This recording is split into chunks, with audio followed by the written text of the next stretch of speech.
Beijing's expanding military footprint could paralyze Taiwan's wartime resupply, analysts. The Chinese regime's first exercise alongside a foreign navy off Taiwan's east coast sets a precedent for operations that could paralyze Taipei's wartime resupply missions and normalize Beijing's military footprint in the Indo-Pacific, experts warn. Chinese Navy vessel Henghe and Indonesian Navy frigate Kri Gusti Ngurah Rai completed a naval navigation exercise in waters east of Taiwan on August 12, China's defense ministry said. Richard Yu-Ping Cho, a committee member at Taiwan's National Defense Industrial Development Foundation, said the Chinese Communist Party is using the drills to signal that Taiwan's eastern flank is no longer a safe zone, and that the island's Pacific-facing coastline and adjacent waters are an open space for the Chinese Navy to operate and build strategic networks. Beijing wants Indo-Pacific nations to gradually accept its naval presence east of Taiwan as the new normal in the Western Pacific, Cho told the Epoch Times. Pairing its warships with third-party vessels allows the CCP to quietly lower its adversary's guard.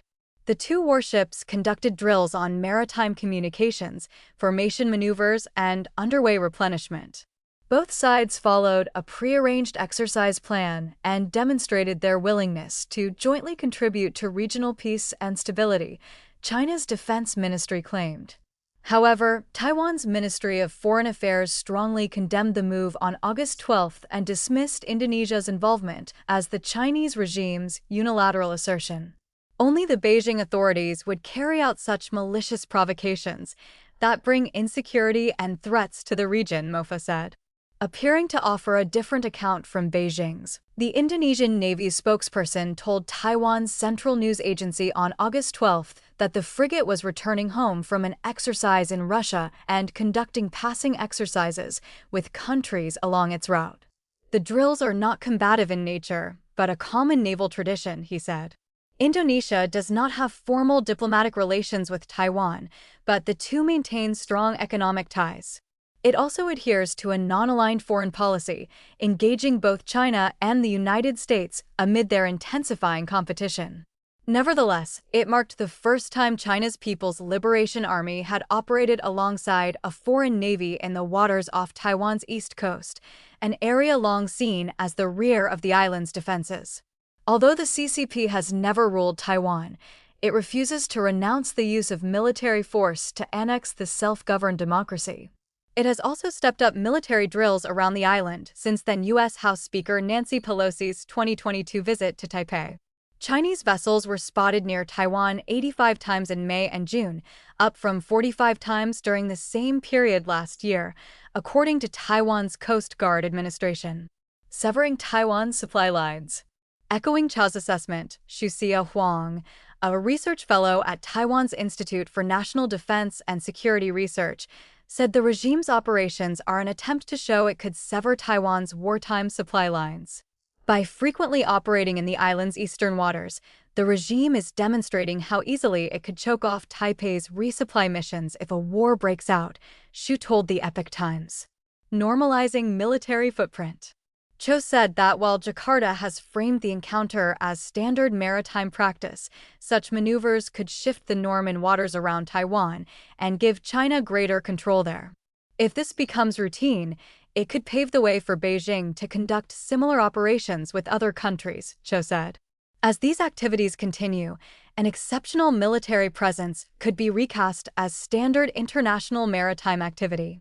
Cho said the Chinese regime could use these activities to normalize its military footprint off Taiwan's east coast, leaving a gaping hole in the island's defenses if it gets attacked. Maritime disruption. Xu said Beijing could use the drills to escalate to more aggressive actions, including boarding and inspecting Taiwanese ships, a tactic designed to wear down the island. China's actions violate international law, undermine stability at sea, and disrupt Taiwan's economic activity, he said. If Beijing escalates to detaining ships or personnel, that would also raise risks to Taiwan's energy security. In February 2024, the Chinese Coast Guard forcibly boarded a Taiwanese cruise ship for a 30-minute inspection as it sailed through the waters off the Kinmen Islands, an offshore outpost that sits about 4 miles from China but remains under Taipei's control. Xu added that the regime's military exercises could also serve as cover for illicit activity.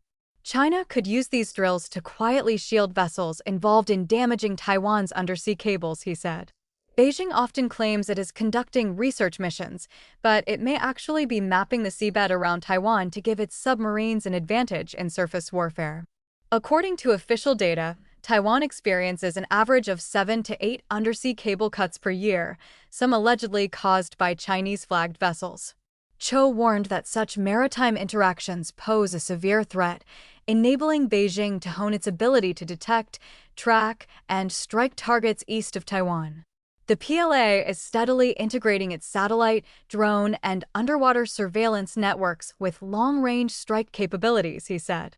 That could drag Taiwan's eastern military forces and any outside support routes directly into Beijing's strike range.